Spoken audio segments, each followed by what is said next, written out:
ತಿಳಿಸುವುದೇನೆಂದರೆ, ಇವತ್ತು ನಾವು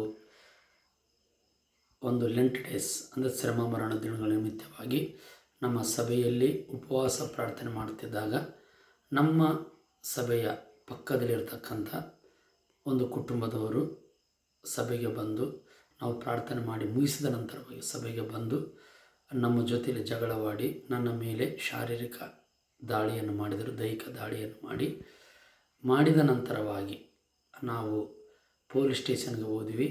ಪೊಲೀಸ್ ಸ್ಟೇಷನ್ಗೆ ಹೋಗೋದಕ್ಕಿಂತ ಮುಂಚಿತವಾಗಿ ನಮ್ಮ ಕ್ರೈಸ್ತ ಮುಖಂಡರಾದ ಅರ್ಜುನ್ ಅಂಕಲ್ ಅವರಿಗೂ ಮತ್ತು KCS ಜಿಲ್ಲಾ ರಾಜ್ಯ ಅಧ್ಯಕ್ಷರಾದ ಸ್ಟ್ಯಾನ್ ಪಿಂಟ್ ಅಣ್ಣನವರಿಗೂ ಮತ್ತು ಲೋಕೇಶ್ ಅಣ್ಣನವರು, ಕರ್ನಾಟಕ ಕ್ರೈಸ್ತರ ತಾಲೂಕು ಅಧ್ಯಕ್ಷ ಲೋಕೇಶ್ ಅಣ್ಣನವರಿಗೂ ನಾವು ಮಾಹಿತಿ ಕೊಟ್ಟು ಹೋದ ನಂತರ ಹೋಗೋದಕ್ಕಿಂತ ಮುಂಚಿತವಾಗಿ ಮತ್ತು ನಮ್ಮೆಲ್ಲ ಸ್ಟ್ಯಾನ್ ಪಿಂಟ್ ಅಣ್ಣವರು, ಅರ್ಜುನ್ ಅಂಕಲ್ ಅವರು ಮತ್ತು ಲೋಕೇಶ್ ಅಣ್ಣವರು, SP ಕೂಡ ಮತ್ತು DYSP ಕೂಡ ಮಾತಾಡಿ, PSI ಕೂಡ ಮಾತಾಡಿ ಮತ್ತು ಸರ್ಕಲ್ ಸಾಬ್ ಕೂಡ ಮಾತಾಡಿ ಎಲ್ಲ ಮಾಹಿತಿ ಕೊಟ್ಟಿದ್ದರು.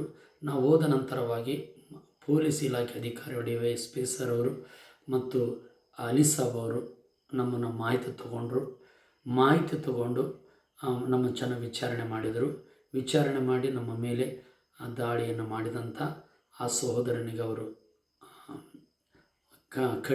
ಖಂಡಿತವಾಗಿ ಹೇಳಿದರು, ಇನ್ನೊಂದ್ಸಲ ಇದು ಆಗಬಾರ್ದು, ನೀವು ಇಂಥ ರೀತಿಯಲ್ಲಿ ನೀವು ವರ್ತನೆ ಮಾಡಬಾರದಂತ. ಅದಾದ ನಂತರವಾಗಿ ನಾವು ಯೇಸು ಕ್ರಿಸ್ತನು ನಿನ್ನ ವೈರಿಯನ್ನು ನಿನ್ನಂತೆ ಪ್ರೀತಿಸು, ನನಗೆ ತಪ್ಪು ಮಾಡಿದವರನ್ನು ಅವರು ಕ್ಷಮಿಸು ಅಂತ ವಾಕ್ಯದ ಪ್ರಮಾಣದಂತೆ ನಾವು ಹೃದಯಪೂರ್ವಕವನ್ನು ಕ್ಷಮಿಸಿವಿ. ಅವ್ರ ಮೇಲೆ ನಮಗೆ ವೈರತ್ವ ಇಲ್ಲ. ಮತ್ತು ಅದಕ್ಕಾಗಿ ಇಲ್ಲೇ ಪೊಲೀಸ್ ಇಲಾಖೆ ಅಧಿಕಾರಿಗಳು ಮತ್ತು ಸೈಮನ್ ಸರ್ ಅವರು, ಫ್ರಾನ್ಸಿಸ್ ಬ್ರದರ್ ಮತ್ತು ಘೋಷ್ ಪಾಟೀಲ್ ಸರ್ ಅವರು ಎಲ್ಲ ನಮಗೆ ಸಹಕಾರ ಕೊಟ್ಟರು. ಮತ್ತು ಇಬ್ಬರನ್ನು ಕೂಡಿಸಿ ರಾಜ್ಯ ಸಂಧಾನ ಮಾಡಿ ಆ ಒಂದು ಸಮಸ್ಯೆ ಇಲ್ಲಿಗೆ ಬಗೆಹರಿಸ್ಯಾರ.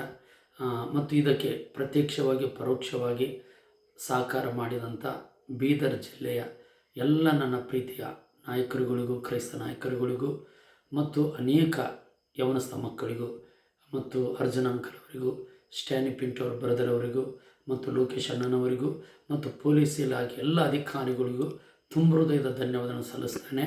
ಮತ್ತು ನಿಮ್ಮ ಪ್ರಾರ್ಥನೆ ನಮ್ಮ ಸೇವೆಗಾಗಿ, ನಮ್ಮ ಕಲ್ಯಾಣ ಬಸವ ಕಲ್ಯಾಣಕ್ಕಾಗಿ ಇದೇ ರೀತಿ ಪ್ರಾರ್ಥನೆ ಮಾಡಿರಿ. ನಿಮ್ಮ ಸಹಕಾರ, ನಿಮ್ಮ ಪ್ರಾರ್ಥನೆ, ನಿಮ್ಮ ಬೆಂಬಲ ನಮಗೆ ಬೇಕು. ದೇವ್ರ ತನ್ನ ಎಲ್ಲರನ್ನ ಆಶೀರ್ವಾದ ಮಾಡಲಿ. ಎಲ್ಲರಿಗೆ ಪ್ರೈಸ್ ಅಲ್ವಾ.